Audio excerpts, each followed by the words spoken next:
everybody! Yay, podcast again. Yeah! A little earlier this time, but... We're recording a bit earlier. It'll still probably come out Thursday, though. But there's still also, very little news this week. Not a whole lot. But that's fine. Yeah. We'll still talk as much as we always do. Oh, absolutely. Anyway, welcome to 8-Bit Canucks episode number 4. Yay. I can't believe we've actually done this 4 straight weeks in a row. This is kind of crazy. Yeah, hopefully we can keep going. I'm sure we'll be fine. Yeah, probably. Anyway, this week we've got a special guest. Everyone, this is Zack. Hey. What an intro. Yeah. Yeah, I'm that kind of special. Don't be too excited to be on the podcast now, buddy. Oh yeah, it's totally driven. Super driven. Very ecstatic. Anyway, Yeah. Today Zack is going to be joining us to help fill in a little bit of the lack of news. As always, I'm Rob. I'm Axel. And, yeah, so, Axel, what have you been playing lately? Just more Xenoblade. Oh, I was going to play, a bunch of other stuff. I've been watching the newest Kid Icarus videos. He's been doing the Sly collection. His series of videos that he does where he'll cover the first 3 games in any given franchise. And I realized as he uploaded the second one, I still haven't finished 2 or 3. So I should probably go back and work on those. And then I just kept playing Xenoblade. I am just under 45 hours in now. Jesus. And I'm probably another, within 10 hours from the end. But that's only if I completely ignore the rest of the side quests. I love how you're within 2 Call of Duty stories away from the end of the game. Yeah, it's, you know what? The story is really, really well told. Not exactly the most surprising story, if you kind of pick apart each little detail. But it's so well done, and there's so much detail in the world. It's honestly probably one of my favorite games on the Wii so far. And I really hope that it doesn't end horribly. Well, that's good. Hopefully it doesn't end horribly. I'm a big story person in games. So, when I play a JRPG, I expect the story to be, if not unique, at least well told. And this is probably the most well told JRPG story I've ever played. I'm sure that there's others out there that are better, and I'm sure other people will completely disagree, but... Well, yeah, and all of a sudden we're going to start getting people going, no, Final Fantasy VII's the best JRPG. I've never played... I've never played through Final Fantasy VII. I love Final Fantasy VII. I know a bunch of the story for it, but I've never really played through it. Cloud is the most dynamic character ever, guys. Oh, God. I played it in a glorious 4-day stretch that I barely remember. Jeez. Nothing against Final Fantasy VII. 8's better, but that's beside the point. Let's not completely destroy our listener base. Yeah, viewer base. I don't want to piss off all the weeaboos. Yeah, that's what I'm here for. So, Zach, what have you been playing? Actually, Mountain Blade Warband up on Steam. Okay.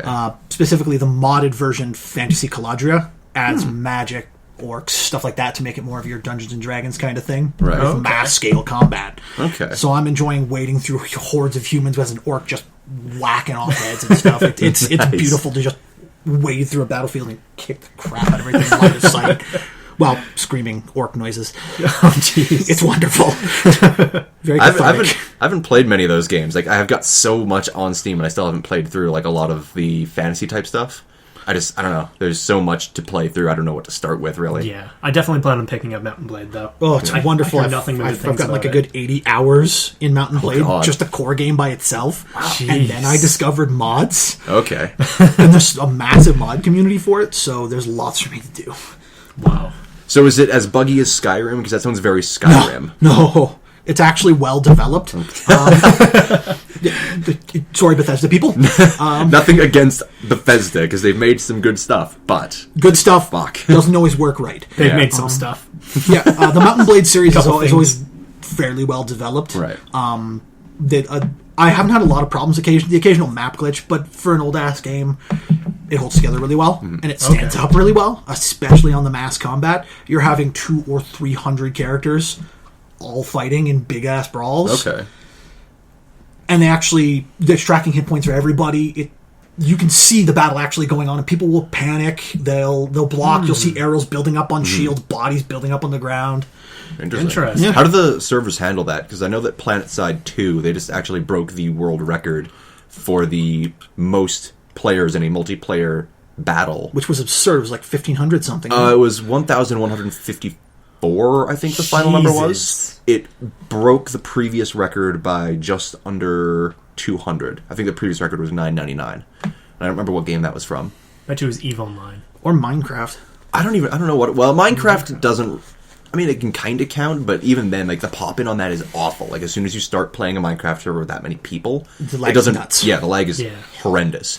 PlanetSide managed, from what I understand, to kind of reduce most of that lag outside of hit detection. Wow. Like you could still hit, but it was kind of delayed. Yeah. Which isn't too bad when there's almost 1,200 people running around that large of a battlefield. Unfortunately, my poor computer can't do PlanetSide with 8 people. I was going to install it. I was going to install it and actually sign up for that, but I didn't get in time. I mean, they were probably restricting how many people could actually sign up anyways. Yeah. So, not to mention, they probably had like a prerequisite for what your computer had. Yeah. And as well as mine can play most stuff to some degree, I don't know how well it's going to handle stuff like that. I'm going to test it out, but... The interesting thing about PlanetSide 2 is it's one of the games that's been developed so poorly. It actually... The graphics is dependent on your dedicated graphics card, so what's in your Right. GPU. Okay. Which, if you have a gaming computer, your GPU probably stinks. So it doesn't depend on your video card. You can have an NVIDIA 970X, one And of the it'll best video still cards on the depend market. on... The GPU. Interesting. Yeah, Okay. that's where people have a lot of problems with PlanetSide 2. I've never looked that far into it. I just see like the battles and the actual scale of it all, and I just like fell in love with it. No, it looks incredible, but that's a big hardware issue. Man, Interesting. hearing that Okay. makes me sad. I still can't run it. Yeah, I'm gonna install it soon and test it out. But I also want to do the same thing with Just Cause 2 and the multiplayer mod. It's so fun. And I want Worth it. I want to try the same thing with Secret World, which I've had for so long, and just never had a chance to play. It was really good, and then they did Japan, and now I'm done. I keep looking at it. I keep wanting to play it. Yeah. It's Lovecraft stuff. And Yeah, exactly. Yeah. I watched one of the videos where he put the magic book on his back, and I'm like, nope, I'm out. He equips the magic tome when you put it away from like your active use in your hand. Yeah. He puts it on his freaking back.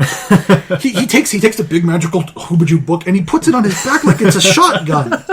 And I couldn't wrap my head around why they made that decision. Like you could belt loop. Or something. That would make sense. Guy put it on his side. I'd still be playing Secret World. I'm picky. There's at least like a caulking gun noise every time you flipped a page. Nothing. It would have been nice to hear like some sort of crackle or like I said, an effect. Yeah. Nothing. Interesting. At Okay. least when I played it. The Secret World is fun though. I'm a big fan of the raids and the end game content. There's a lot in it during the promo before it came out that I was really excited to try. The combat system looked interesting. Since then, though, I've noticed there's at least one or two other MMOs that have tried to do like a really interesting combat system or party mechanic or something. There was a deal over the weekend on Steam for Vindictus, where if you install the game and download this like free $25 pack or whatever, you'd get like a month's free worth of whatever. And looking at the combat, it actually looks amazing. Vindictus. That's actually a spin-off from the same people who made Mabinogi. It's the same setting. Oh, is it? Yeah. Oh, okay. Looks way darker than that. Yeah, it's a prequel to Mabinogi. Like the whole... But it looks so dark and evil comparatively. Well, apparently Mabinogi takes place after that whole setting thing. Okay, Where the interesting. world is dark and evil and then good wins and things are reasonably okay. Interesting. Interesting. I really can't follow it all that well. Yeah. I wasn't even aware. But the combat itself looks really, really well thought out. Like, you actually have to properly dodge, block, attack at the right time. So it's like an MMO, but with, like, monsters that aren't just, hell sponges. Like Phantasy Star. Kind of, yeah, like, where you Yeah. actually have to do, like, specific things to fight these bosses. Phantasy Star. I miss Phantasy Star. I never played Phantasy Star. PSO and PSU. Yeah. Back in the day. I was such a Nintendo kid back then, like, that's what I grew up on. I don't see how you didn't get into PSO. It was on the GameCube. It was like Well- the only thing that ever used that the network drive. So, Add-on thing. growing up, even like leading into when I was a teenager, we never had a whole hell of a lot of money. Like, all of the consoles that I had were all Nintendo, because that's what I knew. I didn't know anything from PlayStation aside from Croc. If anyone remembers Croc. Legend of the Gobos. Yeah, that's right. Last episode we're talking about Gex, and now we're talking about Croc. How much more obscure can we get? How old are Bonk. we? Oh, God. Oh, Bonk. jeez. Wow. Anything to do with, like, a platformer with a mascot. Those are my favorite kind of games. I don't know why, but that's just how I grew up. I grew up with Mario and Sonic and Banjo-Kazooie and all that kind of stuff. And I don't know, I just never got towards the PlayStation era until way, way later. Like, I didn't buy a PS2 until probably 2004, 2005. And that was however many years after it launched, like 5 or 6 years. I don't know. Because I think it launched in 2001, somewhere around there. Yeah. Oh, it might have been 02. I don't know. Well, what, they just did the 15-year anniversary of the PS1 bundle for the PS4? 20th? No, it was 20. 20? Because it was the 20th anniversary PS4 that everyone was going crazy over. So then, yeah, I'd assume the PS2 came out 2001, or 2001 around there? Somewhere around there. It was all around the same time as the GameCube. Yeah. Just after the 3DO, right? I don't remember. Well, I remember it was like the 3DO. Nobody remembers the 3DO. We should. I remember the 3DO Virtua Fighter. That was the shit back then. That was awesome. They're one game. The one game anybody remembers. I'm like the middle of the road as far as age goes for the three of us. So I remember Super NES. Like, I was born in '90, so I was around when Super NES was a new thing. You were around a little before then. My first console was a Nintendo, like your the classic NES. toaster. And then I was around in the N64. I was born in 92. Yeah. So the SNES had been out for about a year or so. Yeah, about there. Yeah. So you would have gotten used to like the middle of the road Nintendo stuff. Yeah. Unstoppable. Didn't stop me from going back though. Super Mario World is my jam. That is.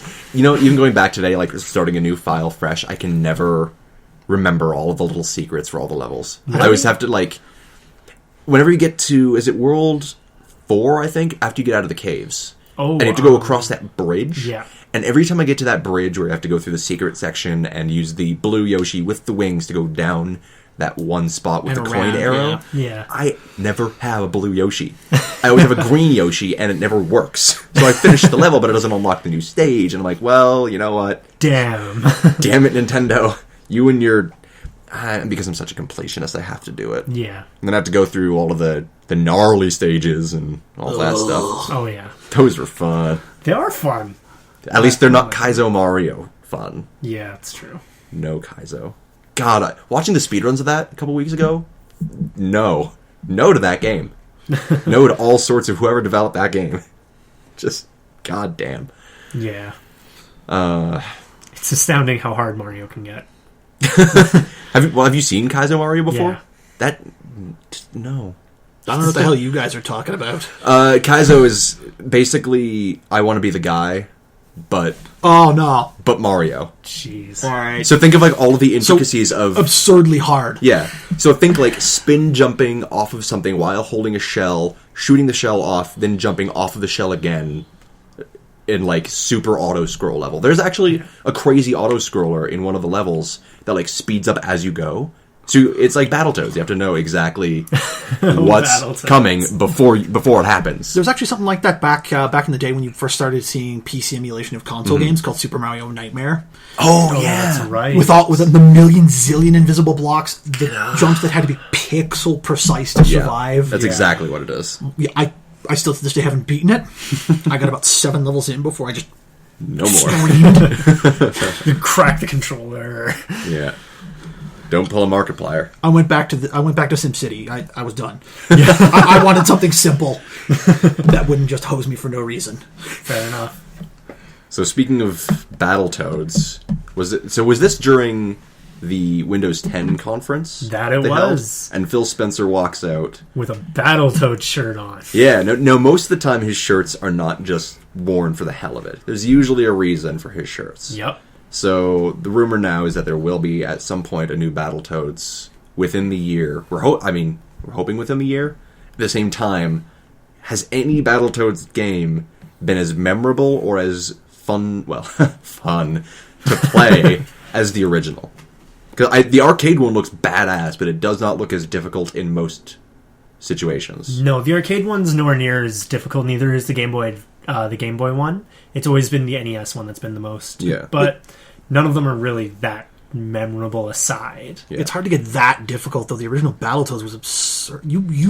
But it wasn't even difficult because it was made to be difficult. It was just difficult because they were like, throw in fucking Brokey Brokey. Brokey. Are you Broken. referring to that one boss that just shoves a pipe up your butt? And... Oh yeah, screw that guy. No, Maybe he was thinking about the jet ski thing with the rocks. you know what? Everyone always says it's so difficult. I love that part. It's so easy. The first part's not that bad. It's level, what, 2, 3? Yeah, it's called... Still haven't gotten past it. what is it called? Turbo Tunnel. Yeah, the first of the auto-scrollers. Oh, yeah. Well, I guess technically it would be is it the second? It'd be the first. Well, because there's the vertical one, right? Well, if you count that as an auto-scroller. Technically, it is. Yeah. It is technically an auto-scroller. It's just a vertical one that's slightly less obnoxious. So, yeah, it is a second auto-scroller. Yeah. But what most people don't realize is that the difficult part is when you're actually on the bike and you're dodging the doors, right? But Yeah. when it gets to the fastest one, it gets to the most difficult, one of the doors is a warp. Well, you know what, though? I think... Even, like, hypothetically, that's where I always crash. Or not hypothetically, fuck. Every time I almost crash, consistently, is on that door. I don't even try to get it, and I always hit it.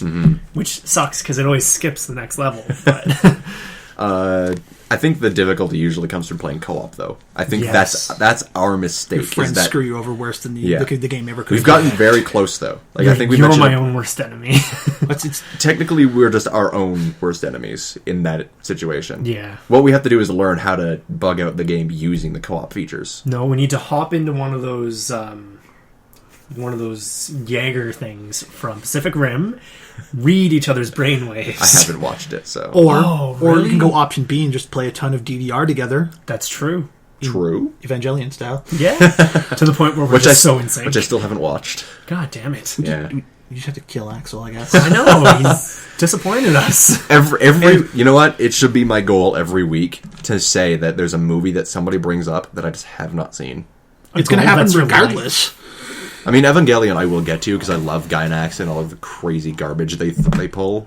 But Don't watch the new one. The new stuff. Kill la Kill? Awful. Kill la Kill's Gainax, right? Yes. Really? Yes. Because I know it's like I tried it. Gurren Lagann, but not. I can't do it. Really? Yeah. I know, Okay. I know it's one of those super popular otaku animes. See, but you said that about Gurren Lagann for 2 years. Yeah. You ended up loving it. I did. Couldn't watch that either. Really? Yeah. Why's that? My drill will pierce the heavens. What's wrong with that? A little too much penis for me. Oh, man. You haven't even gotten to the big penis. The universal penis. Not even thinly veiled, apparently, is it? Nope. Well, I mean, it's never like super penis. It's just, man, that universe. Those galaxies. It's big. I like scale. As we discussed, Yeah. I'm a big fan of scale, and Gurren Lagann had scale. It's dangerous to go alone. They Take this. fought on top of the Milky Way. They literally did. They like started picking apart galaxies and using them as weapons. Yeah. It was pretty cool. I have an important ridiculous. question here then. How do you manufacture a vehicle of such sufficient size when you can throw whole galaxies? Where did this material come from? They didn't manufacture it. It just sort of made itself. It was there. So how far in did you get? I assume you got to at least episode... 4 episodes. Okay, so you got to the episode where they botched the art style for no reason. There you Good. go. Thank you. That's That's about where where I quit. That's where everyone stops because they're like, "What the fuck happened?" What just happened? They I got photos from changed- Fooly Cooley. Like, Yeah, that's right. God, yeah. I haven't seen Pacific Rim, but I've seen Fully Cooley. Jesus that art style Christ. unhinged me. God, yeah. No, the art style in episode 4 got weird. But episode 3, so you saw when they combined for the first time. Yes. But it was like, there was no explanation for it, but they specifically said, in universe, you just have to will it to happen. Like, it's just, there was something about the world where you just want it to happen, and they just work like that. Who needs the explanation? It's about the action and the progression of the plot. Or it's convenience. The writers needed something fun to play with. It's Gainax and that convenience. works. Yeah. Oh, so because I haven't seen Evangelion, would you recommend that I watch the original 25 episodes first before I get into the movies? Yes. Watch the original 25, then immediately watch the movie right after. Okay, the the movie 1.0, right? Yes. No, the end of Evangelion, the movie, quote unquote. It kind of replaces the ending and repairs it a little, so it makes a little better sense. Because it was those last 2 episodes where they like ran out of the budget, right? They were gibberish. They were complete garbage. They were so bad, it caused rioting in Japan. You People were need a so philosophy degree to follow those last 2 episodes. I like to consider myself a smart guy, but even I'm like, these images are just too fast. I can't figure out what you're trying to tell me. Are you trying to cause me a stroke so I have an epiphany and I get what you're telling me? It's Yeah. pretty crazy. Anyway, speaking of anime, Yes. guess who's coming out with an anime channel? Yay, Nintendo. Nintendo I news. had no idea about this until like 15 minutes ago. Yeah. Or whatever it was, we brought this up before we started recording. Mega. So the news behind this is that Nintendo decided that they're going to make their own Crunchyroll-esque service, but for their own anime or cartoons, whatever you want to classify as it, and make it a Wii U exclusive. So it's just going to be like all Nintendo stuff from however long ago, like including Super Show kind of stuff? Yeah, Super Show. They want to go way back to the beginning because they've got all this backlog of Nintendo-related content in regards to TV shows, anime, cartoons. So what they're going to do is they're going to turn it into a service, kind of like Crunchyroll and Netflix, put it on the Wii U for free, and then people can then watch it from there. They can watch classics like Super Mario Super Show or Sonic Underground. So when was this announced? Because I didn't see this announcement at all. About a week ago. Okay. Shortly after our last podcast. I wager it flew under the radar a bit. It really wasn't that big of news. The only reason I found out is because of Reddit. Yeah, that's funny because I've been on Reddit, like, I'm on Reddit all week now, always checking, like, the Nintendo, the Zelda, and the Amiibo subreddits. Yeah. I just completely missed it. I don't know. I must have missed it while I was looking up Amiibo stuff. Welcome to the internet, where if you're gone for 5 minutes, you've missed a lifetime. Essentially, yeah. And especially in regards to Nintendo. Oh, yeah. Like, not just in regards to their releases, but a lot of their news stuff. Like, if you weren't up at, 6 in the morning for us. It was 6 in the morning when they had that Nintendo Direct on the 14th. Yeah, no kidding. That was weird. If you were like, up usually for it's that, midday or something. Yeah. And that actually, we just had a repeat of that. The bundled Super Mario Party that came with the Mario Amiibo. Oh, Mario went up for Party. pre-order this morning. Well, okay, so it's actually been up on Amazon for a while. Really? For Amazon.ca, it's been up for a while. It's been up on EB Games for a while. Yeah. Like, it's not new for Canada. It is, however, new to GameStop. Oh. Actually, I don't even know if it's up on GameStop yet. It might be. I don't know. I know it just came up on Amazon like a day or two ago. Yeah, this morning on Amazon US, it just went up and it sold out. I don't know if we mentioned it last podcast. I'm not sure if it had come up by then. But that Mario Amiibo is not confirmed by Nintendo at the moment. But according to both Newegg and Amazon.com, it's a timed exclusive to the bundle. So the only way to get the Super Mario Brothers line Mario Amiibo at present time is to buy the $60 in the States, $70 in Canada Mario Party 10 bundle. So if you really want the Mario Amiibo and you don't want the game, you're out of luck. At least for a little while. I don't know what Nintendo's doing with that. I mean, sure, they probably want people to buy Mario Party 10. Yeah. People are going to buy Mario Party 10 anyways. Well, maybe not, because Mario Not so Party much. 9 got a lot of flack for having the single car that everyone drove around And in or whatever. they kept that in the goddamn But game. that's why they're bundling with the Amiibo, because the Amiibo unlocks the boards that you play as one person a piece. Yeah. The boards look smaller, it looks like kind of like a mid-size board from I keep forgetting that mode from Smash Bros. Smash Tour. Yeah, it looks like a mid-size board in that. Yeah. Like that's kind of what I get the vibe of. I don't know how to feel about it because it's like there's an entire section of the game locked off unless you buy the Amiibo. Yeah. But if you buy the bundle, it's not a problem. You can at least try it, and then you're going to play the game anyway. But what about the people who are going to be buying it third party who think that, Mario Party is going to be great for the kids, and they get it. And there's the like game's a gone. whole part of it's just not there. Yeah. That's, I think, the one Nintendo decision that I'm not necessarily in agreement with. I don't mind the fact that a lot of their distribution, like thinking about it now, as much as I hate the fact that a lot of the stuff is really botched at the moment, a lot of it has to do with the port strikes. It's still happening in the States. Yeah. They're still on strike. I actually had a picture up earlier, I can pull it up later, of all of these boats just completely stuck along the coast. They can't pull in because no one's there to take anything. Jeez. And it's been happening, I think, since November. There's actually a chance within the next couple of days that it'll happen out of Vancouver again. Oh, no. Yeah. Not the port itself, though, just the truckers. Really? Yeah. Just Which- a lead. Which is totally great timing if anything comes in by boat for... It's not coming in. Well, and that's the shitty thing. Everything for Amiibo, everything for Nintendo rides on the next couple of months. And if there's a port strike that is still going on, and it's not coming in by plane, it's going to be bad. Yeah. Nintendo It's might not gonna be able to really afford bad. be able to bring in all that stuff in by plane, though. That's expensive. They're not going to have a chance. They've already hard locked the new 3DS XL release to February 13th. It's everywhere. They're going to tell people they're going to delay it now. That'll not go over well. that'll go over so poorly, and no one's gonna really understand that it's not necessarily their fault that there's a port strike across an entire continent. Yeah. But that means that the next 11 amiibos might be late. Although there are some shipments already in the country, Which is weird. like Toys R Us got a pile of them early. Well, some stuff is still making it through. Well, logically, Just very not slowly. every port can be completely locked up. Other than that, they have to be using a different means as well. Yeah, I'm I sure can they're using imagine. different. they might be means. bringing it in through Mexico.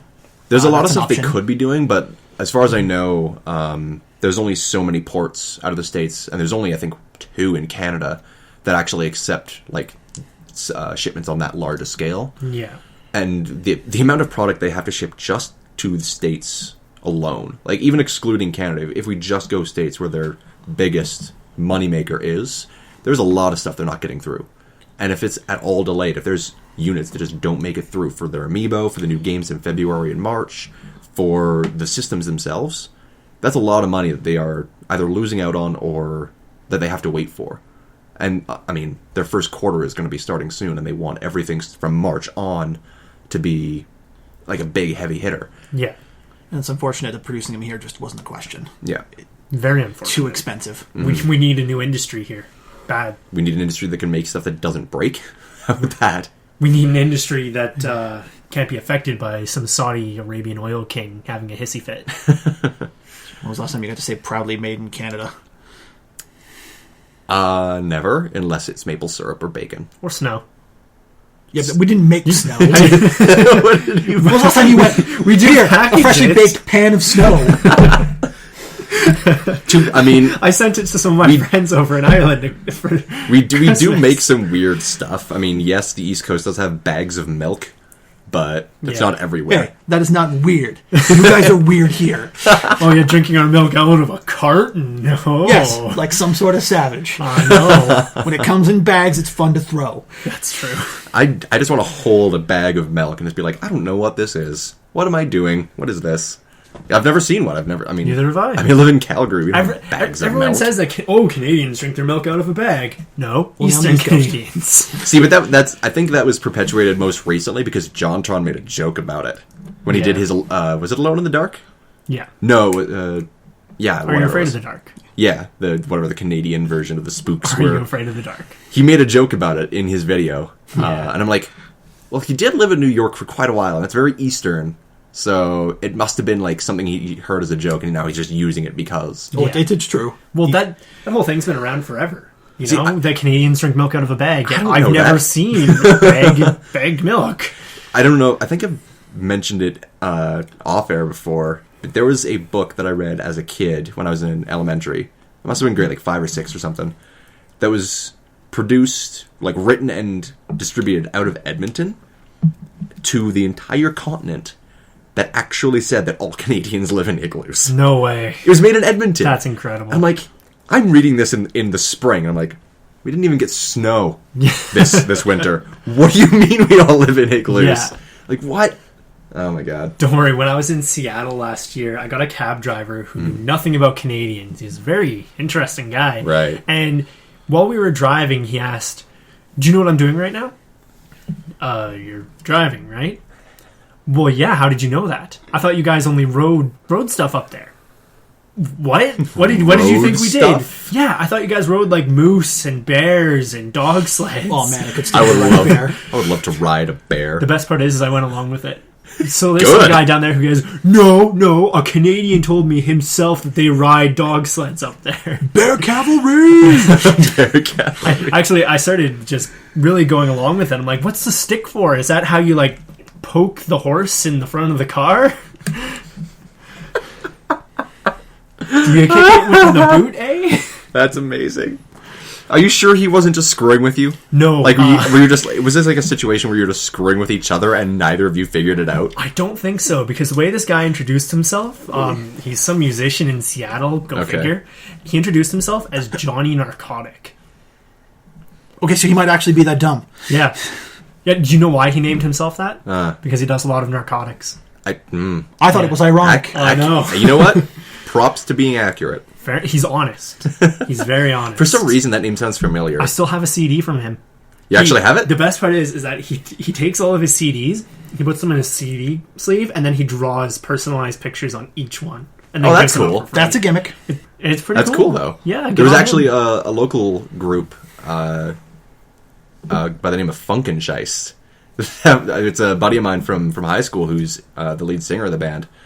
And they did the same thing for their first release that was before they had a full album. Oh, okay. And it was just like in little brown sleeves, and they would draw like whatever the hell they wanted to on the CD itself. That's actually really good music. That's interesting. It's really good. We'll have to do a couple links for these. Oh, for sure. I've got the CDs here, too.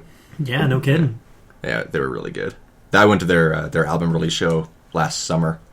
It was really, really good. It was like an outdoor, Nice. like under a tent show. It was awesome. That's pretty cool. We do have those up here. It doesn't snow 24/7. If snowed 24/7, I'd kill myself. Yeah. I mean, I've come pretty close. it's actually pretty nice right now. Oh, it's wonderful. It's beautiful. Yeah. I don't know what it is in Fahrenheit. Bear in mind, plus 5 degrees Celsius up here is beautiful. That's shorts and t-shirt weather, man. Yeah. Well, actually, that's what it was like when I went down to San Francisco about 8 years ago now. It was like plus 5, and everywhere they were all dressed up in like these massive coats and Yeah. like, I'm like, what are you guys doing? This is Walking around not in a cold, good sir. Oh, yeah. I could have a nap on a park bench naked at this temperature. Like, We did run into another couple from, I want to say Nova Scotia or New Brunswick, and they were like, yeah, we don't know what's wrong with these people. Oh, yeah. It's like so cold to them, and we're like, yeah, this is normal for us. like snow in Texas, they freak out. Yeah. It shuts down the entire state. You know what, though? To be fair, I can kind of understand where they're coming from when they get that much snow at once. Yeah. Like, They got a lot. New York is fucked right now. Yeah. They Although actu- it's not as bad as they thought it was gonna be. But they imposed a traffic ban. No one was allowed to drive after 11 p.m. They did lift it this morning. They lifted it? Okay. That's good. But it was like all overnight. As soon as it hit 11 p.m. New York time, Don't drive. you're not allowed out. Because we can't, if the snow gets bad, we can't come get you. Yeah. Could you imagine wandering a barren New York, especially covered in snow? So cool. That would be the best. I really hope someone did that and they took a whole bunch of pictures and they brought like a GoPro with them. That'd be so cool. There was a bunch of people that braved the blizzard to go to that Nintendo store, the World Store, to actually get a bunch of the amiibos released. No By way. the way, screw the World Store for actually having almost every exclusive there. You know those store Jeez. exclusives for like Best Buy, GameStop, EB, all that? Yeah. Yeah. Doesn't count if you're at the World Store. Do they have the Target exclusive? They have Rosalina, That's good. they have Lucario, and they have Shulk. Wow. Shulk's going to be the hard one to get because they're not like the rumor now is that there's going to be absolutely none in store. Nobody knows who he is. You know what? Actually, after playing Xenoblade Chronicles, that's I think the one I want the most. Oh, I always wanted Meta Knight because Meta Knight was my main for Brawl. yeah. Mega Man. Mega Man. But Super after Mega playing Man. Xenoblade Chronicles, I kind of want to go back into Smash and try out Shulk more just to see like what the character's like. He's interesting to use. I tried it once or twice and I couldn't get the hang of it. Very difficult because of his what are they called when he changes his abilities? They're the arts. Yeah. They're different. Well, They're like- technically they're not arts. They're called They like Shinoto arts or something. the Minato that he uses. Oh, Minato art. Yeah, it's. I mean, each Minato has its own like ability based on what symbol it's on it. Yeah. So you can call them Minato arts. I never really think of that when I play the game, even though that's how they refer to them. Yeah. Because I just refer to it as each individual attack or ability or whatever it is. But I honestly, the figure looks great too. That's good. Like I want it badly. Someday you'll get it. But like the World Store has like a bunch of stock of them. They're just sitting there, and apparently they're going to get more at some point. Well, time to fly out to New York. A bunch of people already are. Really? There's people are like joking about it, but I know people will. People will crazy. drive or fly to New York just to get these things because they're not going to get them any other way. People go crazy over this sort of thing. When Freaking Beanie Babies all over again. essentially, Yeah. but that's actually a comparison that a lot of people have made. Is it going to last? It's ridiculous. Like Beanie Babies were around for so long, and they still are now. But They're worthless for the most who part. cares? Beanie Babies still exist? Yeah, you can They still buy new physically ones. still exist. But like, do they produce them? Yeah. New ones? They still produce Crazy Bones. There are still new Crazy Bones. You can go to Toys R Us and buy new packs. You can still of them. get garbage candy. Oh, wow. Jeez. God, I'm only 24, and I said this before at some point. I continue to feel old the more I hear about things from the 90s. I'm sorry, Oh, man. I know. It's Don't, fine. don't worry. I was listening to, I was watching the Big Fat Quiz of the Year for 2014. Mm-hmm. For those of you that don't know, it's this big hour-and-a-half long special the BBC does. They bring on a bunch of comedians to... it's a quiz show about pop culture that happened throughout 2014. Okay. And one of the people who was on there, her name's Mel B. She's from the Spice Girls. Yes. Right. Yeah. She was talking about, what about Angry Birds? And Jimmy Carr, the host. By the way, very funny Jimmy guy. Carr? I love Jimmy Carr. Oh, God. Check it out. Jimmy Carr said, well, Angry Birds are kind of old. We're looking for newer ones. And David Mitchell pipes up, don't you dare say Angry Birds is old. Angry Birds is not old. I mean, okay, how long has Angry Birds been around now? 2004. Really? It's been around since like the beginning of the first iPhone. Yeah. Seriously? Angry Birds is freaking ancient. What? I'd say 2004, 2006, around there. It's still very playable, though. How did I miss it? It's been around forever. I mean, wow, okay. Yeah, it was like one of the first like phone games. They now have a franchise RPG. Yeah. Like... And they've breached into so many different things. Transformers, Angry Birds. You know what? To be Star Wars, fair, I didn't Angry actually Birds. get my first phone until like the middle of 2003. No, fair enough. And it was one of those. Don't It was feel bad. it was one of those old, like greenish tinted screen ones that could only text. Yeah. Ugh. Yeah. God damn. I didn't buy a cell phone until my job required I had one, so... Oh, okay. Like... I mean, if you don't need it, you don't need it, right? I own an answering machine. You want to get a hold of me? Leave a damn message. I want to get a pager. Real bad. Just so that way, if someone decides to like message me on my pager, everyone else they'll wonder why I have a pager. No, you need to get a pager that plays something really obscure like the Cucaracha. Yes. Is it really obscure though? Or Cuban Pete. My name's Cuban Pete. Exactly. Can you imagine like just one guy in a restaurant you're in going, I'm the king of the rum, puppy. And the truth, you had this moment where you look at each other and it's just, you understand. Your eyes meet across the room and you connect on a spiritual level. Bromance. Over Cuban Pete. Jesus. I love how we got to Cuban Pete from Nintendo anime stuff. No kidding. That's great. We did the right thing. And now we're going to jump into Exploding Kittens. Before we get to that, I just want to mention again that Toys for Games cast. I forget the names of the guys who run it, but Amiibo Inquirer, Skylanders Inquirer, Infinity Inquirer, and the guy I believe who came up with the idea of The Noise on Twitter. They have been really good about keeping up to date with a lot of Amiibo information.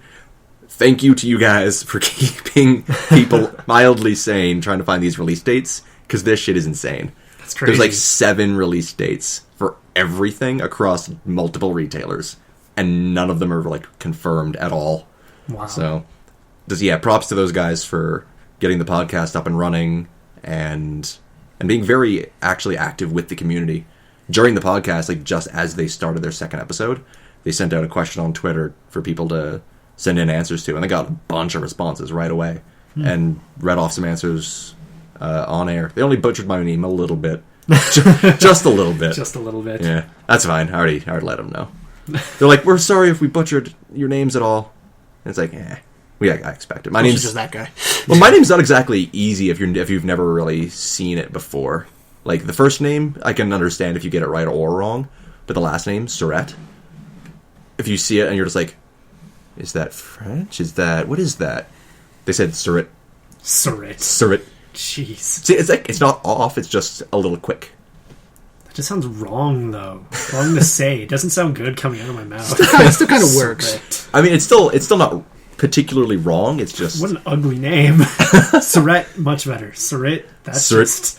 I expect that child to be deformed. It's like someone's slurring syringe. yeah. It's like your twin brother that's been kept in the basement for 20 years. We don't talk about him. Well, sorry. Anyways, Let me out. I'll get you your fish heads later. Stay in there. good. We all got the reference. Yep. Hope they did. I'm sure they will. It's the internet. Everyone will get it at some point or another. Just Google it, you lazy fucks. Anyway, Wow. speaking of Wow, I thought I was a prick. speaking of fish heads, let's talk about some exploding kittens. Tangent. Jesus You are Christ. just the worst at segues. I wanted to get away with keeping the kid in the basement. You can't get away from that. It's out there. I'd rather talk about exploding kittens. You know, to be fair though, if I was keeping somebody in my basement, we would have seen him by now. That's Because true. we're in a basement. Yeah. He's just very well hidden or very well trained. Well, he's in the sub-basement. Sub-basement? Yeah. I don't have a sub-basement. Yes, you do. Oh. I'm glad he knows that and I don't. Shut up. He's trying to not give it away. Sorry. All right, so Exploding Kittens. This is a new card game from Kickstarter, right? Yep. Pretty simple premise coming out of there. It's kind of like Russian roulette. Okay. Basically, players draw cards one at a time, and you're basically trying to avoid getting one of the exploding kittens. You finish your turn with an exploding kitten, you're out of the game. Okay. It effectively blows up, and it kills you. Interesting. Sounds like Old Maid. Kinda. Yeah. So is it like a point system? Have they explained that yet? No, it's last man standing. Okay, so it's like really, really quick games. Okay. All right. There are other cards in there, like to diffuses or skip a turn, or you're basically trying to be the last man standing Right. All right. when everybody is trying to be a jerk. So essentially you're playing hot potato with an exploding kitten. Bingo. Right. Oh. Now this started. This was launched on Kickstarter. What, a week ago? Little under a week, about 6 days. Okay, so it was a 29-day Kickstarter. Yep. All right, and they wanted how much money? 10 grand. And As of this morning, they're sitting at 4.1 million Wow. for a card game. for a That's card game. It's the incredible. highest. So what Kickstarters has it not passed? Because at this point, it's passed almost everything else. Past the Oculus Rift. It didn't pass Wasteland 2. I know that much. That was 6 million. Yeah. Hasn't passed Wasteland 2 yet. Okay. It didn't pass that Double Fine production. Oh, Broken Age. That didn't pass them. Hasn't passed the Ouya yet, but I mean, it's got another 24 days. Yeah, I mean it's just under halfway to the Ouya. Yeah. How much was Broken Age? Broken Age was 12 million, around there. Wow. Well, remember, Broken Age, were like it wasn't Broken Age when it came out. It was just it Double was just Fine production. Adventure. Yeah. Double But Fine game. That was the first big Kickstarter, right? That was the first Kickstarter that passed 10,000. Yeah. And that was like it the went, big name one. It exploded. So What came like around that time? Because I know Broken Age is still kind of on the back burner at the moment. We're still waiting for Act 2. you're telling me Yeah, Mr. Backed immediately. I'm really salty. Back at day one, and I still haven't gotten the full game yet. But at least we know they're working on it. Like we have, At least we have product out. Like, it's the same thing with Karma Flow. It came out originally was only supposed to be a 3-hour experience, and they've had to release it in multiple pieces because the game's doubled in size. Karma Flow is expected to be out fully by April. Dreamfall Chapters, it's still being worked on. Oh, it's going to be a while. That thing looks pretty. I've played the first episode. I am already dying waiting for more story. I expected it would have been out with part 2 by now, but they're just now, like as of a couple hours ago, I think, like they just got more people in for more voice recording. And it sounds like maybe that's like the last thing they need, but if that much work is going into it, they basically said that episode 2 is as long as some other games' single-player campaigns. That's frightening. That's good material. That's insane. That's a lot of stuff. It's for one of 5 episodes. That's probably about as long as all... if I'm speaking in terms of the rest of the franchise, Dreamfall Chapters is so far only about 3 or 4 hours if you're really taking your time. If episode 2 is as long as they're saying it's going to be, and it's like as long as, I don't know, maybe a 4 to 6 hour campaign, that's bordering on the about 2/3 of the size of the entirety of the original Dreamfall. That is a lot of content. That is a lot. Holy shit. So I'm wondering now, like, what they're doing with the story, because I've been following the series since probably about 2004, 2005, whenever the dual pack with the original The Longest Journey and Dreamfall was released. So I've been waiting for this for a long time, and I know that Ragnar, the lead developer and designer, and his team at Red Thread are really working on, getting it out there. But god damn it, I've been waiting for this story for like a decade. Yeah. I want it to have some kind of conclusion, and even then it won't be over because it still leads into another game. That's great stuff. I mean, there's a lot of stuff that's getting a second life through crowdfunding, like the new Eternal Darkness. Yes. Oh, Which failed twice. I know, but they keep trying, and that persistence is beautiful. That game was Determination. wonderful. Yeah. I still haven't finished... I beat it once. That game damaged my calm. And I haven't had that feeling since the first Silent Hill. Yeah. I haven't played a lot of those old horror games. I'm going to get to them once I find like a physical copy. They don't age well. That Gotta be hurts. honest, Silent Hill was its best back then. Yeah, 1 and 2 seem to be like the top. There's 3 was pretty good too. 3 was decent, but it wasn't quite the same. And the room was just The room was bad. high octane rage fuel. Yeah. Oh, really? What was the one that ended in aliens? I hate. Oh no, they can all end in If aliens. you Oh, want. that's right. If you get the right ending, they all end with aliens. I just hate games where I have to protect NPCs. Yes. We're Oh, no. super duper deluxe vital, and they're the most useless people on the planet. Was that in the room? The room, yeah. Okay. The woman who lived in the apartment across from you. Oh, really? You actually get to... You have to protect her for a good chunk of the game, and I just every time I tried, that serial killer psycho guy would nail her, and I can't beat him off fast enough. Like, yeah, that's where I went. You can't beat the guy off fast enough before he kills your old lady. Exactly. But orgy problems abound. Whoa. The only Silent Hill games I've played are the newest ones. I've played Homecoming, and I've played Downpour. Yeah. So the only experience I have is the crappy ones. Well, not even like crappy, just... Homecoming was They're misdirected. I beat it end to end. I have every freaking achievement for the thing. Yeah, same. And that says very little. The games aren't difficult, although, you know what? A lot of people like Downpour more. I actually prefer Homecoming. I've restarted Downpour Just 4 friggin' times. It's not good. No, It's my not. girlfriend keep trying. She likes playing these games with me. These survival horror things. She likes to play shotgun and help me spot stuff that I miss. Yeah. Without her, I wouldn't have made it through Homecoming. Oh, really? I wouldn't have had the health items I would have needed to survive. Fair enough. Because I refuse to play it on anything less than hard. Yeah. Like the every game's Silent Hill not... before it. Yeah, well, the game's not difficult. No. At all. Plus, someone has to do my puzzles for me. I'm kind of a derp. No kidding. Well, Homecoming was more combat-based. It was Like, Downpour gave you the ability to kind of escape a lot of that combat, and there was really only one boss battle. And even then, it's not a battle so much it is a puzzle that you have to solve while not being murdered. It could have been worse. It could have been that Silent Hill that came out for the Wii. Shattered Memories? Was that what it was? You can't defend yourself. You have to things run. grab you and you shake them off and then you run again. Yeah. Well, it was a remake of the original story. Barely. Yeah, it was kind of like this... I mean, some of the characters are the same. They still used... What was it? Was it Heather? That was the name of the daughter, right? Yeah. So they still used Heather, and they still used... Was it... What was her father's name? Harry. Was it Harry? Okay. Harry Mason. I was going to say, I think it's Harry, but I couldn't remember for sure. They could have just cleaned up the original game. It would have done so well with a proper modern graphics engine. Yeah. But no. They had to remake it for some reason. Oh, here's Put it another on good the remake Wii. coming. Here's another good remake that's coming that Kickstarter got through. River City Ransom Redux. Really? Yes. Oh. It's so beautiful. There's like 16 characters ready for it. It's all that Interesting. really tongue-in-cheek Yeah. 80s fighting style. I didn't know. Cool. I'm getting my barf gloves on. I'm ready to go. That's They got a awesome. lot of money for that too. It was ridiculous. Like, So who's taking control of a lot of those projects? Because I know that, like, the Eternal Darkness team, I don't think it was technically Silicon Knights. No. I think it was like an offshoot of some of those people, because Silicon Knights... I feel bad for those What guys. happened to them? Like, are they still actually around? Silicon Knights? no. Isn't went under. around. Did they go Yeah, under? they tanked. What was that unfortunately. game? They released that one game. Too Human. Yeah. Too Human. human. And it I know, launched- because it was awful. Let's just I not know. I bought it go on release, back and I there. can't get past it. I played I bought it in for a bargain bin and I couldn't get past it. Yeah.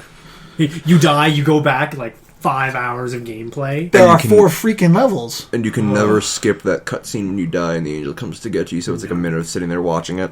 Seriously, it takes you half an hour to recover from one death. And it was so hard. Cool idea. Badly If implemented. you don't like that, Dark Souls is going to make you shit yourself. Well, no, Because that's what Dark Souls is. I don't mind hard as long as I can just keep trying. As long as I feel like I'm rewarded in some respect. That too. You don't feel rewarded at Dark Souls. Yes, you do. If you You make actually? yeah, Because I've played through at least a couple of levels, and honestly, it is- doesn't feel good to me. it is the Mega Man 2 school of reward. Yeah. If you make Okay. any progress over what you did before, It's good enough. you have rewarded yourself. Okay. Whereas Too Human, any more progress was just painful. Well, No, not in a hard because way, the but in a grind was boring just way. awful. Well, considering the guy also walked like he had a stick up his ass. True. So- It's Swing. okay. I see the giant mech about 20 minutes away. yeah, Most enemies got to you before you could get to them. yeah. Not to mention they wiped out all of your supporting forces as soon as you died. You had supporting forces? In some of the levels. Seriously, I never saw those guys. Did they die before I even got to the fight? Generally. In the first level, they So have like a Halo. bunch of them. Yeah, you had a bunch when you first like shoot into that big cave. Yeah. Yeah, you had a bunch of supporting forces, and they're supposed to help, but no, because they die so fast. You know what I want to try now that I think about like big open environments and vast spaces is Nier. Nier what? Never even heard of it. I think it's spelled Nier. It came out like I don't know how many years ago. Nier? But it's got however it is that you that. pronounce it. No, it's that this is really really interesting idea. Nier. I don't know much about like the way it starts. It seemed kind of confusing. But I don't know, you can like control these weird powers and you have no idea like the full extent of what they can do. But it seems like very fantasy-ish, very Xenoblade, Xenosaga like epic scale, or I guess Monster Hunter kind of scale. Although, I mean, when we played Monster Hunter 4, the scale seems only large, but in that very constrained environment. Yeah, the map itself is enlarged, just Yeah. the creatures. Yeah. But could you imagine fighting, say, a 50-foot dragon in a 70-kilometer radius? You'd never hit it. You'd never find it. I mean, yeah, I guess. I mean, Xenoblade does that kind of well anyways. Like, there's a bunch of giant stuff just wandering around, and you're like, well, I'm going to completely go out of my way to avoid it, because if it sees me, it's going to just murder my everything. Very Final Fantasy 12. Which I got 40 minutes into that.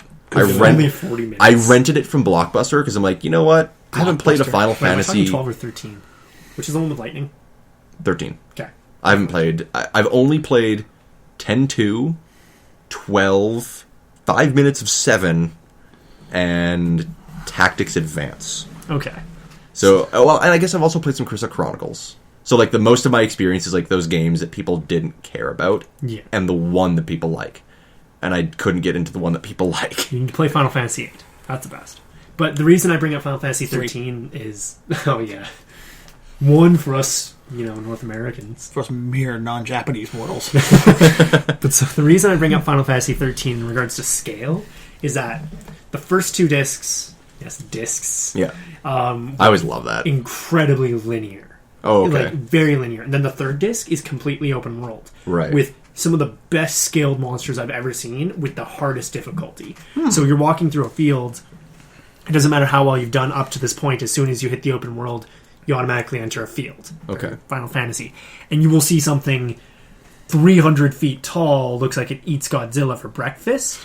And you go, oh, I wonder if I can fight that. No, if something is that bigger than you, do not fight it. Yeah. Don't bother. There's an achievement just for killing one. Yeah. And there's tons just roaming the plane. Okay. Yeah, it seems very, like, just having, because it's, Blades on the mind, that's essentially what half of those environments are once you get to the later areas. There is so much giant shit, and you're like, well, they're all dinosaurs, and they're all going to eat me. I'm just going to, because, like, some of them are level 90 to 98, and by the time you get to that area, you start in, like, the mid-20s to early 30s. And you see these things, and you're like, nope. Wow. Most of them, luckily, aren't going to eat you right away. They're usually just doing their own thing. Oh, that's good. They like to baste you first, throw you over and open fire. I think some of them are actually vegetarian. Really? Like, they're like giant Triceratops looking things. Oh, okay. But then there's like the 1 or 2 T-Rexes walking around, and you see them and you're like, well, should I get close? No? Okay. I'm just gonna walk the other way. It sucks though, because that's like one of the 2 things I think in the game that I wasn't particularly happy with, is that there's always one spot where you have to get through this impossible to get through location to get to the next bit of the story. But there's always these giant monsters that you really can't avoid unless you like jump off a cliff and hurt yourself and walk through all these other monsters just to get there. That, and I think some of the cutscene direction is a bit off at times. The proper cutscenes that isn't just like someone talking with their arms doing this for like 20 minutes. You realize, Axel, you're only a voice when you make that gesture. What you're doing. They can figure it out for themselves. They can make up their own gestures. He's rubbing his crotch and patting his head. There you go. That gesture. But I mean, typical JRPG type gestures in in-game cutscene, like with say Tales of Symphonia. Lots of open hands. Yeah, just wide flowing gestures. Yeah, where like arms are just like flowing and moving back and forth because why not? Yeah. Those kind of cutscenes last a little too long sometimes. But the proper cutscenes, which are like really, really well directed, are beautiful. And honestly, very engaging. That game is... I love it. Keep coming back there. I can't help it. I've played 45 hours of it in less than a week. That's crazy. I never play that much of anything. Yeah, no game has eaten me up like that since Super Mario RPG. Like... Which I also never played past the castle. What? You start a lot of things but never finish. Yeah, that's why I'm like determined to finish Chronicles. Okay. I'm going to beat that game 100%. I will beat everything I can. I know it's kind of impossible because a bunch of the quests are timed, and if you miss them, you miss them permanently. But I'll do as much as I can. It's got like in-game achievements and stuff, so I'm hooked. I'm never going to stop. Nope. I need help. You're going to be talking about this for like 2 years. Yep. No, I'll... Announcing the Xbox One Squared. Oh, I wonder if they're coming out with Xenoblade for it. What if I can get a Xenoblade port? Oh. I'm still not done yet, guys. I had to restart my save. Oh, if I have to restart my save, I'm going to just... Ooh. Just cry. So much death. Death will be politely invited upon the world. Only politely because we're Canadian. Yeah. Yeah. I'm sorry for stabbing you, buddy. Please die. Please walk into my outstretched knife. I hate to be a bother, but could you move a couple feet to the right so I can shoot you? Or stand in front of my car? Don't make me chase you. I'll feel worse. Speaking of... what now? All I can think of is a Canadian, chase scene in an action movie where some guy who's trying to stab another guy, and the guy who's running ahead gets to a doorway, holds the door open for the guy chasing. Oh god. Anyway, speaking of really weird Japanese stuff. You guys have heard of Akiba Strip? Yes. Akiba Strip? I think I'm probably... Akiba's Trip?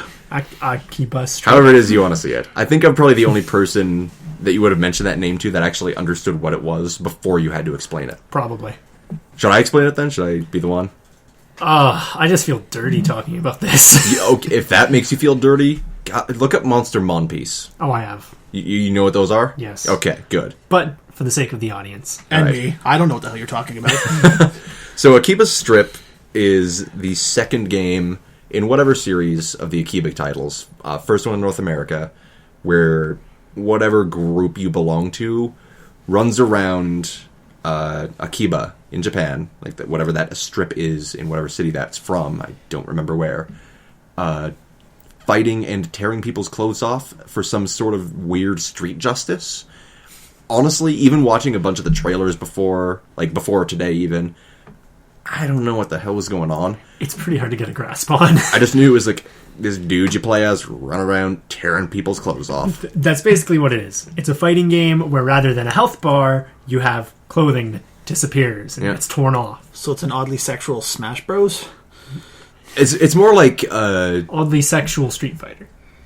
Very, I guess, small open world brawler, like one of those 3D brawler games. Oh, Final Fight? Yeah, I guess. Or State of Emergency. Oh god, there you go. Yeah, that's perfect. Just like State of Emergency. Run For through. those of you who remember State of Emergency. Just one of the. Yeah, that's a Rockstar title, right? Yes. Is that Rockstar? Yeah, that's another one of those weird ones. Yeah, they do some weird, smaller stuff that just State becomes of Emergency was popular. wonderful. Nothing satisfies a man quite like beating a security guard to death with a vending machine. Yeah. Just come here. Coke. Oh, he's alive. Coke. Is Pepsi okay? No. Coke. Souls. Oh god, that's going back. For the decline of video game animations. The dawn of the internet. That was on Newgrounds, right? That was on Newgrounds. That was Newgrounds 2002. It was early. Those guys were funny, though. Yeah, they were. Definitely recommend checking them out. They're probably still on Newgrounds. If you go to Google and type in Coke and Souls, I'm pretty sure you'll find it. Yeah. Or type in the decline of video games. Yeah. It's really funny. I'm sad they didn't keep going. That's I don't know, they move on to other stuff. Yeah. I do know that Kerbifer is still doing his Tome series. That's good. He's been going for a long time. Yeah. More consistency than Egoraptor. Oh, God. Egoraptor's actually doing a musical career thing now, isn't he? Yeah. Starbomb? Yeah, he's with Starbomb through Ninja Sex Party. But I mean, he's doing that in the Game Grumps stuff, but... Still be nice to see an animation every now and then. An animation Nathan that's just from him. The last one he did was Poke Awesome 2. Yeah. And as much as I found the story stupidly funny for that one... Venusaur. No, that was his... how do you... Poke Awesome one. That was number 1. The second one was... the one with Ash. Defeated now, bitch. Yeah. Yeah. That was a thing. Can I have a badge to show everybody that I defeated you? I want the badge so I can show the world that I defeated you. God, yeah, I can kind of do the voice. I don't know if it's accurate. I can't tell. In my ears, it sounds accurate. I don't know how it's going to pick up on there. Well. The world can let me know. Yeah, no kidding. The other thing about Pokemon, I never got badges. Eventually, after a point, you have like 40 or 50 of them others just sitting there. Yeah. You're like a North Korean general. Your coat is just covered in badges. And some of them complete doubles of others. Like, there's got to be at least 4 or 5 psychic badges on there. Yeah. 9 or 10 grass. Like... Yeah. How many times can you beat the same series of roughly the same Pokemon and still feel proud? Well, I mean, with the Pokemon multiverse theory now, imagine if you could actually go from universe to universe. Yes. How many badges do you think you would have? If I could move up from my original Pokemon Red save, which is the only one I have successfully beaten, Oh, okay. I'd be glad to keep doing this song and dance number, but restarting from scratch every time makes me feel like a knob. Yeah. I've mentioned it before, but I haven't played since Gold and Silver. So, I mean, I could jump in now and be totally... You know what would be even more awesome? Connecting it as one big continuous map that you can just waddle on across. Technically, you can. No, as in one game. Oh, like one just in one game. ginormous Okay. map. That'd be pretty cool. All the Pokemon from every freaking game. Didn't they do that in Gold and Silver? No. Well, yeah. Was it Gold and Silver? Was it Sort the of third ish. gen? No, in Gold and Silver, you could go back to Kanto. Yeah. Yeah, like after you beat the Elite Four and everything, you're already like level 80 and everything. There's and nothing then there that can threaten you. you go back to Kanto, nothing can threaten you because everything's still the same Except level. for Ash. Except for Ash. And Red. or Red. Red. Just so you guys know, What was his other name? Like John? He had like 3 on There was the 3 or list. 4 names. Red, Yeah. Ash, I think John, and then there was a weird one. All I know is my rival was named Asput. Yeah, because screw Blue. Or were they ever changing names depending on which game you played? Because I only Yeah. ever played Blue. So it depended on... Which game you were. Yeah. Except they stopped it after Ruby and Sapphire. So you Okay. had Red, Blue, there was Gold, Silver as names. Yeah. And Were they then actual names in Gold They Silver? were I don't actual remember. names. It was crazy. And then Ruby, Sapphire were names are Kid Silver. names as well. After that, though, they completely got rid of that. You couldn't pre-select names anymore. Which kind of defeated a lot of the fun. Really? They kind of focused more on like a coherent story, though. It wasn't just go out and make That's small, Pokemon, cute though. creatures do Yeah. your bidding. Well, remember But there was like an that's- actual reason for being there. Like there was more to Team Rocket or Team whatever. Plasma, Yeah. Team... Remember, different team Galaxy. each game. Yeah. Team Rocket was only ever Red and Blue. I thought they were in Gold and Silver. Nope. Wow. Team Rocket was in Gold and Silver. Yeah, I guess they were. But that was like the beginning of their decline. yeah. And then Well, they- technically, I guess it was like after the start of their decline because Giovanni left after Red Blue, right? Yeah. Yeah. After you whooped his gym. God, why are we talking about the Pokemon timeline? Because I love Pokemon. There's not a Pokemon timeline. Well, there kind of is. I'm like, you guys, I've actually stayed up to date on Pokemon, played all the games, and... So, well, you haven't seen the Matt Pat video, though, have you? About the new No, I theory? haven't. We can check that out later. It's Definitely. pretty insane. But, I mean, it goes into the same detail as the other video you've mentioned before. Yeah. And it does go more detail. But, yeah, this Akiba Strip game, I originally had it on for pre-order because I wanted something to play on my Vita. Which, I mean, I'm one of 3 people that will actually say that I own a Vita. Yeah. And want to play it. Yeah, well, there's a I lot... can play it. There's a lot of good stuff on the Vita. There's just, I don't know, not as much good stuff as other consoles because the Yeah. consoles have such a wide variety of titles. Well, handhelds are getting beaten up by phone games across the board. Unless it's the 3DS. Yep. 3DS Even then, is still crazy. barely. Yeah. Like- But the Vita just, I mean, it's kind of become that niche market for nothing but Japanese stuff. Yeah, Like they're yeah. doing a lot of those re-releases for the Hyperdimension Neptunia series. That's basically the sole place for stuff like Senran Kagura, the most recent game, Shinobi Versus, which is another very similar game to Akiba Strip, where you just walk around beating people up and their clothes come off. But you can put your clothes back on if you use your special abilities. Can we have a name for the genre of clothes stripping fighting games? Strip Fighter. Strip Fighter. Done. Strip Fighter. That's amazing. That's great. What an age we live in. The Strip Fighter genre. But I mean, there's stuff like Monster Monpiece and the Senran Kagura, Akiba Strip, like I said, Hyperdimension Neptunia. There's so many of these games on the Vita, or I mean, sometimes PS3 as well. But they're all really well made. They're all very interesting titles. The problem is that they only make so many. They only make these games to match the market demand, and there's such a small demand that they know they can meet that they don't really care to, get other people on board with it. They can't be bothered. There's no point. What's like the point? the Shinobi Versus limited edition version for the Vita, I picked it up on a whim just because I walked in the store. They're like, yeah, we just got it in and no one wanted it. No one probably even knew it was there. Yeah. They had it up on the back, but... No one probably knew what it was. No, they didn't care. Like, no one wants stuff they don't know what it is, because most people that are going into a store aren't just browsing. Yeah. Like, it's a very small group of us that will actually go out and just chill out at an EB or a GameStop or whatever and just see what there is. I've spent too many hours just browsing just to see what I can find, and I usually find some really weird stuff. Yeah, that's the same way I found out in the Blue from the DS. That was wonderful. That little survival game on the island. Lost in Blue. Yeah. Yes. I actually won the second game, Lost in Blue 2, on the DS. There was a bunch of old websites run by Affinity LLC. None of them are up anymore. They had a bunch of different websites based on different franchises. They had one for pretty basically anything Konami. There was a bunch of like Dragon Quest stuff that they were giving away. There was one for Red Steel for the Wii. Huh. Yeah, that's actually how I got one of my signed Red Steel soundtracks.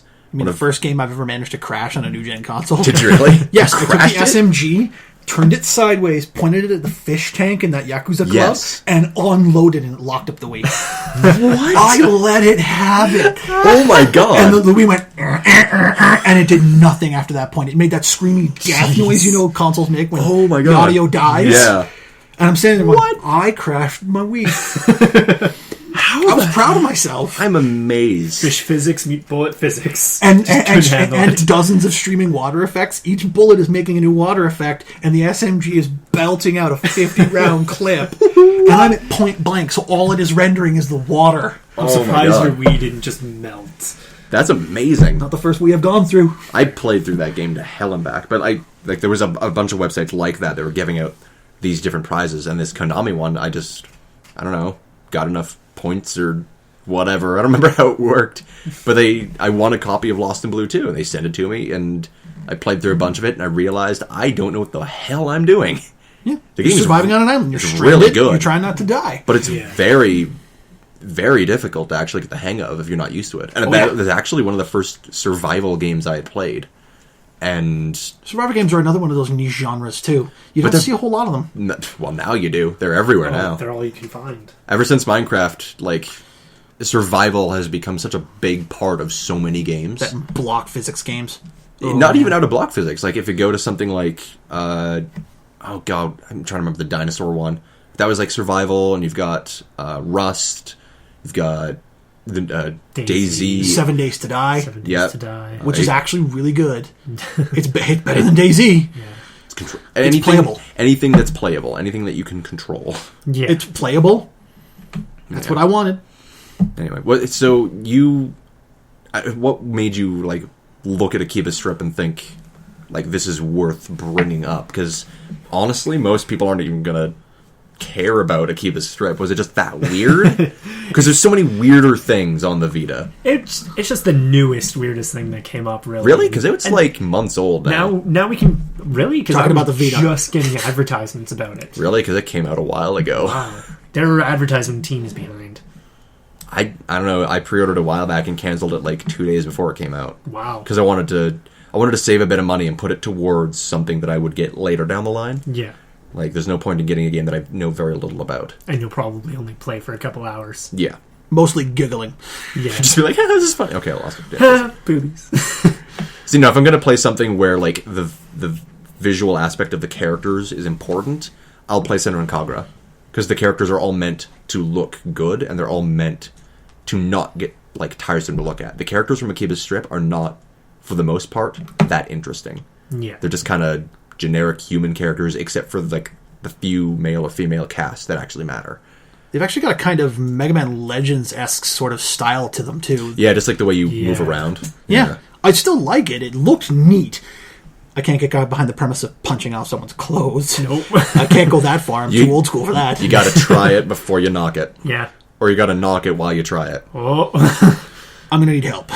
Strip fighting, the genre you play with one hand. Hey, there are games you can do that. That's Monster Mon Piece. Oh, jeez. That one you could probably play with one hand. The one-handed genre. That's an area I don't want to go into. Strip Fighter / one hand. Bayonetta. I don't You can play that with one hand. You can play Vanquish with one hand. Okay, we're not. Did you see that? Did you see that speed run? Yes. That was insanity. We're not talking about games that you can only play with one hand, but games you play because you only have one hand. you guys seem to want a little more serious there. I was only mentioning that because I remembered the AGDQ Vanquish run. The guy Okay. beat the DLC with one hand. I just went into a dark Or actually, place. I think he beat the game anyway. But There's a lot of games you got to beat. There's most of the games that I own, I have not finished. I just collect them because I like the idea of a video game. I love the idea. There's this Apparently, interactive like pretty world. boxes. Yeah, a lot of them are Yeah. collectors. I am one of the few people I know that has physical PC boxes still. No kidding. I still, while we're looking up at his PC game collection, I see copies of World of Warcraft. I still have my original World of Warcraft copy with the 1 million sold sticker on it. Yeah? Yeah. Nice. I heard they're selling really well on eBay, but I don't want to cool. get rid of it. It's too cool. I didn't get World of Warcraft until it was like super, super cheap in that first bundle. Oh, and the battle chest. Yeah. Yeah. From then, I think I know I've got Cataclysm. I'm sure I've got the newer one. And yet he's never played. It's because my PC at that point in time, just before I got Cataclysm, crashed on me. So I had to get a new one, and I just didn't have the money at the time. So I just couldn't play it. And even now, I can't get into it because I have so much else that I need to play, and that takes less money out of my life. WoW is a time vacuum. It is. Well, You know, time and money. I don't have the care to spend that much money every month or two when I have so many other games with the same amount of content. That, to me, is more entertaining. When you want to get to the high-end stuff, you've got to be like professional level dedicated. Yeah. Those high-end raid bosses, 25 mans. Oh, jeez. Unless you play the new stuff where they have the offers where you could just have a level 90 character. Yeah. Which completely flushes everyone who's played before that point. Yep. Basically, anything past vanilla, people started complaining because this is they my just made middle it finger. too easy. They made it so simple. Like when I got in, it was just after vanilla was kind of gone. It was like a little while afterwards. Yeah. And even then, I could see like so many people spent like months, years playing this, and I'm just coming in and getting to 20 within like a couple hours. Well, 20 was always a couple hours. It was 20 was easy. But at 20, I could start thinking about saving up to get a mount. Yeah. Whereas original vanilla was you had to be 60 to get a mount, right? Yeah. And then they dropped it to 40, and then they dropped it to... Did they drop it? I thought they dropped it again. I don't know. Because Couldn't tell you. I stopped playing about 5-6 years ago. So when I stopped playing, it was 40. The last time I picked it up yeah. was Pandara, so... Miss the Pandaria. Yeah, they're 10 years now. Yep. They just sent out a bunch of like really cool statues to people that have been around since the beginning and have kept playing. I can't imagine what someone like that is. To play for 10 years and spend that much money, because it was $15 a month originally. Now it's, what, 15 every 2? I don't know. I forget what the subscription fee is now. I think it's like 10 every month. They're pretty much the only subscription MMO left, really. There's a few. Most people are there was- free to play with buyable stuff. There was, I mean, it's WoW. It's always going to be subscription based, just because it's kind of the one that did it right, Yeah. and they're constantly trying to update it. Elder Scrolls just canned theirs, so they're going free to play. Yep. I think Secret World is free to play. Secret World is free to play. Guild Wars has always been free to play. Yep. Eve is still subscription. Is It it? is. But it's a very different beast, though. Eve isn't a game. Eve it's is a a part-time simulator. job. Eve is an accounting can be. simulator with lasers. Yeah. That's true. There are skills to become a much more proficient accountant. Yeah. Star Wars: The Old Republic went free to play. And it's still crap. Yeah. Did they ever like update it? I think they made one big update. They've done a couple updates. I was tempted to go back because I got the collector's edition when it came out, and I've got a lifetime membership. Didn't you have a problem getting that in though? Yes, Best Buy completely screwed over my statue, Yeah. so I didn't get the statue. Yeah. I just got everything else. What happened to the statue? Like, was it coming separately? No, it was supposed to come with it. So what happened? It didn't. It just didn't. It didn't just show up, wasn't in and the box? They ended up refunding me the amount, Of the statue. not the statue for the full thing. So I got a free copy. Weird. Yeah, I remember. The statue got. I don't know what happened. I was just weird. lost it, I guess. I mean, I imagine it should have been in the same box, right? It should have been. It should have all been in the one box. But all I did, I got the box for the statue. There was no statue. Oh, don't feel the bad. hell? The quality on that statue was awful. Our buddy Alex's one broke within like a week. Jeez. Anything that comes from like Bioware and EA has like this weird chance of just being cool but busting. Yeah, no Anything kidding. that comes from EA, just period. Well, and I mentioned it before, the Dragon Age Inquisition collector's versions that just broke. Yeah. Like, the entire store, everything was just destroyed. That launch day was a freaking gong show. But I mean, No aside kidding. from the game, like, all of the physical product was just broken. And I don't know how they managed that. And the boxes were fine. That's the funny thing, is the boxes were totally intact. But there were just certain pieces of it that just, I don't know, didn't survive for The last whatever reason. launch day that was that bad was Diablo 3. Oh god. Yeah, it was pretty bad. That was a mess. Good thing I have no interest in playing most isometric games because I'm terrible at them. Mm-hmm. Anyway, speaking of like space battle stuff, I'm going to jump to quickly talk about something I believe was shown at PAX by the name of Dreadnought. So, when you think of most like small scale battle games, what do you think of? Like, you think of Team Fortress or Unreal. or even League, which is just 5v5, right? Yeah. Dreadnought, which right now is in pre-alpha, it looks fucking great for pre-alpha, is a 5v5 space battle simulator, but it's not like super arcadey. It's giant, massive lumbering ships that move really, really slowly and hit really, really hard. Nice. Angry Joe was doing a kind of like a playthrough of some of the levels, multiplayer that actually had matchmaking that worked properly, which was amazing for a pre-alpha build, only playable at PAX. And these ships, these locations look really cool. The map that they first showed off was this giant asteroid field, and you're like going in and around some of these little space stations and hiding behind asteroids and trying to pot shot at certain people depending on what ships you're in. Joe, I think, was playing whatever the largest ship class was, and it moves ridiculously slowly. Like The game's namesake, Dreadnought. yeah, exactly. Yeah. You're not a fast-moving piece of machinery. You're an armored slug. It does, basically. But when you watch this thing move, you're like, you really feel the weight, and you really have to pay attention to how you're moving.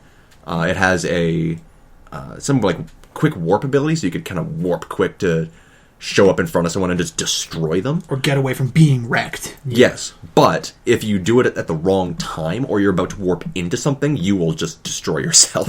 So you actually have to move around it. So you've got the Star Wars Yep. method of... Yeah. Yeah. It's like proper... If you don't chart your course, you're going to plow into something and die. So it's not as extensive as, say, EVE Online, but it is like on a small scale. Okay. What was the EVE Online shooter connector one? What was that one? Dust something. Yeah, Dust 347, 514 something like that, whatever. 514. It's a I number think. series, Yeah. whatever. 1, 2, 3, 4. But it was like that smaller Easy, scale. I mean, I'd say smaller Easy, scale, but the 1, Dust 2, battles were 3. pretty big. Yeah. But it was like that smaller battle in the larger scale of things.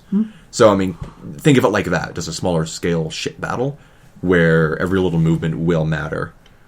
I don't know, it looked really cool, and I'm not usually one for most space anything. Like, I've got a copy of FTL, and I've never touched it. What? So hard. Seriously, you just keep I keep- making I it just- sadder every time you open your mouth. Like, FTL... It's like tears are coming out of your mouth. You're very sad. Yes. person. I'm an old school gamer, and that touched me deep down inside. I've never gotten into a lot of games, mostly because of either, not necessarily the setting, but I guess the detail that's involved in the setting. Like, FTL is a very difficult thing to get into if you're not used to that level of strategy. I have never been a strategy player. I can barely play tower defense games. I just don't think on that level. I guess that makes sense. I mean, I used to be on the StarCraft ladders, so I'm used to having to just, oh crap. Yeah. Yeah. Like, for me, that kind of stuff is just so hard to figure out. Got my macros on key. Let's go. But looking at Dreadnought, like, I actually really want to try it out. It looks very, very interesting, and I don't know, like, what kind of pay model it's going to have, because I'm assuming with the level of detail they're putting into it, it'll be a paid game. I'm going to keep watch of it, though. I think it looks really good. It sounds interesting. It's going to be weird how many space-related games that are coming out soon. Because we've got that. We've got Star Citizen that's coming out. Which will forever just trump everything in terms Jesus. of production. That's supposed to be the Avatar of video games. At this point, it pretty much is. It's Yeah. not even out yet. But it might just Duke Nukem us, so... That's true. Or it could just be people are buying like all these 2D pixelated ships. That's possible. Deep down inside, the developers have been lying to us all. They are That getting would ready be- to disappear to the Dominican Yeah, with all of our money. pretty much. Very sad. Especially because I have a friend who's bought every package they've come out with. He spent $10,000 on this game. So he single-handedly funded at least a week of work. Yeah. What? He paid for the pool that's in the office at the Star Citizen Labs. God damn. You mean the jacuzzi full of champagne? Yeah. Just single-handedly. No, it's ridiculous. Jesus. He has every ship. That's insane. Yep. He has his own planet and all that Yeah, stuff. you could like buy your own planet at some point. And because of like how early he got it and everything, he has his own kind of moon and solar system area. It's ridiculous. What is all this? The content that's going to be named after him in the core game? Well, it's his. Like he owns it in the game. And Yeah. Once the game goes live, whatever you bought during like the pre-sale kind of period, which is It's yours. still happening, it's Yeah. yours. It's sort of like how No Man's Sky is going to work, where when you discover something, you get to like name it. It's chartered under you. I Or appreciate with- that model much more than Or how purchasing Warframe did their starter stuff. A lot of Oh, okay. all of the individual areas around the various planets were named by part of the community. Okay. They bought into it. They paid Yeah. to name that particular Interesting. piece. There's actually a lot that does that now because I didn't know Warframe did that. I'm still getting into it, but I mean if Warframe does it, Spore did it whenever you discovered something. What else does it? The Galaxy of Wangs. There's a game that I just picked up on Steam called Mirror Moon EP. And you're never going to play it. I played through one. I played through one planet of it, but the entire game is nothing but puzzle. But it all takes place in this like solar system that you have to completely discover on your own. So you have to properly look towards where you want to go there with however much fuel you have, and in order to like refuel, you have to solve whatever puzzles you find on that planet to properly unlock it and chart it. It's very fucking challenging because there are no controls, there's no explanation for what you have to do, you just have to read the environment. So you get Minecrafted. Yeah. You were not told what to do. Here you Yeah, go. essentially. But it's like on such a more difficult and mind-numbing scale. Yeah. Especially because it drops you, I believe, everyone gets dropped on the same planet at the start, so you all like kind of collectively know how to solve the same puzzle. But it's so obscure. Every time you do anything, you just see this new information, you're like, okay, how am I going to use this to my advantage? Like, there's stuff like, you have a very fixed camera angle. You can't actually move up and down. Really, you can only, like, look side to side and walk. So it's like mild tank controls from a first-person perspective on planetary exploration. So you're on this planet, and you can see, like, this moon or whatever off in the distance. And depending on what piece of machinery you find, you can actually take the moon and move it around. And when you take it and block out the nearby sun, it changes the landscape. So you can see different things under different light, and you have to... I don't know. It's insane trying to figure it all out.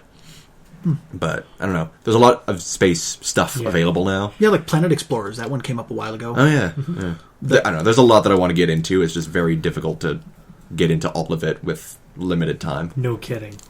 Just to retouch on our whole Kickstarter thing and talking about Space Citizen, it just passed $70 million. Okay, Exploding Kittens won't catch that, but No. Nothing's going to catch that. Nothing. Not Well, even... especially since most of that's not even out of Kickstarter. That's out of the website. Yeah, that's out of the website. They hit, what, 15 million through Kickstarter, and the rest has been through the website? Yeah. that beat the guy who was making mayonnaise or egg salad. Oh, the potato salad guy. Potato salad. And Chris Roberts, the lead developer of this, Yeah. says he expects it to make $100 million before he even gets out of alpha. Just Wow. fucking Just, You know, It's if on this that consistent ends up basis. hollow, That's scary. yeah. Like- People are just constantly buying, and he hasn't been updating the store that often. There hasn't really been that many new things. Just that many people want it. Yeah. Oh my god. You know how, like, there's this, crazy idea of, let's not back something before there's a product. Yeah. Seems crazy, right? So many people are probably having aneurysms over this game. No kidding. conventional marketing thought is looking at this and going, are all of these consumers insane? This guy hasn't shown anything concrete. You can throw together a video with any number of 3D modeling programs and make it look shiny and pretty. Mm-hmm. That's not a game. No Man's No. Sky. Yeah. No Man's Sky is basically that right now. Although they did just recently talk about some actual gameplay elements. No way. It does sound like it's going to be... Talk about it? Fine. Show it. I want them to show it, but from the sounds of it, they're basically making it Minecraft, space exploration, and like insane space battles. Like it seems like it's the whole package. We've already got that. Space. You ever heard of Space Engineers? Yep. Yeah, that's Minecraft in space. But this doesn't look as pretty. Oh no, it's ugly as sin. Is it like an indie studio that's never really done anything like that? Oh no, it's dirt ugly. Yeah. But it runs wonderfully. Okay. And it has the best voice modulator ever. Hey. That's in a lot of things, though. There's nothing quite so fun as building a ship just to ram it into someone else's stuff. Build a giant spike and just plow it through someone's settlement and watch everything blow up. That also sounds like EVE Online. But then there's like actual market loss there. Yeah. And that's more sad than anything. People lose actual income when trolls go to EVE Online. Man. And that gives them their jollies. Yeah. All right. Well, that's about everything. Anyone else got anything else? One thing I did want to mention, they talked about, I believe there was a new teaser, an actual video teaser for the next Five Nights at Freddy's. Oh, yeah. 3. Yeah, Five Nights at Freddy's 3. So every other game, when they release, like, promo material for this stuff, I don't know, it seemed interesting. It doesn't necessarily scare me to look at it, though. Like, I maybe get a little tense, but it's not like, that's disturbing, and I see why it's disturbing. It's more the idea that's kind of disturbing.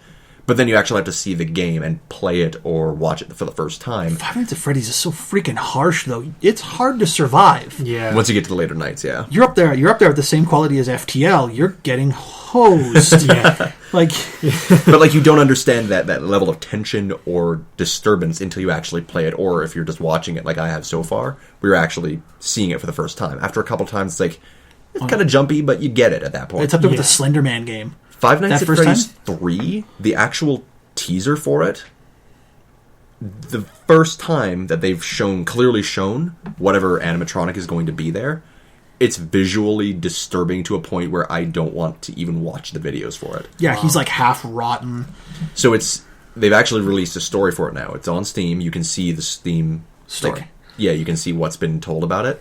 You get to play as whoever it is in a, I guess, haunted house attraction 30 years after Five Nights at Freddy's 1. No way. So It's a museum It's for not Freddy going back. Fazbear's. We don't get to see who Purple Man is yet. Oh. We don't know. Maybe he's not even around anymore. We don't know. But clearly, like... Yeah, like a theme company picks up all the old memorabilia and But tries to they're make a trying haunted to. attraction out They of were it. trying to make it as authentic as possible, and the game starts off with them only having one animatronic. And they just find one. Yeah. So as far as we know, the game only has one enemy. And it's like it's a recreation of the original location. How are they going to change it? Is it going to like throw new stuff at you as they find stuff? Is it going to be like people are theorizing that Or as you find stuff. we have no idea at this point, but it's 30 years later, and I don't know what they're going to do with it. I hope at this point though, if they don't solve whoever this purple guy is from Five Nights at Freddy's 2, they either have to wait for a while and do another prequel to explain where he came from, or they have to explain it in 3. Because this many games in this short amount of time, without an explanation, is going to drive people insane. No kidding. Or don't.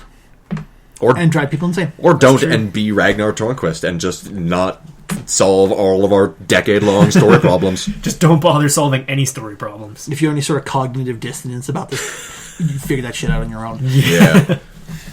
Alright. All right. Yeah, I think that's about it for me. There's not much else going on. Well, that sounds like we're all good. Pretty much. All right. Well, everybody, thanks for listening. Special thanks to Zack for stopping on by as a special guest. Don't be too excited now. Yeah, I'm going home. Those are his intro and outros. They're just like random little noises. I want someone to do a soundbite of just his noises. Just, Let's give you a nice sample. There you go. Make a soundboard. Soundboard. All right, That'd be everybody. great. That would be amazing. All right. All right. Well, as per the usual, you can Good Speak speech. properly. subscribe Flubs. to the podcast on iTunes or on any podcasting service, as well as you can check it out at the website. And we have our Twitters. Visiblecube.com and then the Twitters. I'm at Rob Gulliver. And at Axel Surratt. I don't have Twitter. Zach doesn't have Twitter. Do you have anything you want to plug? Silence is wonderful. Okay. The silence was very clearly the answer. You want to plug silence. All right, everybody. That's it. All right. Goodbye. We'll try this again next week. Woo! Bye.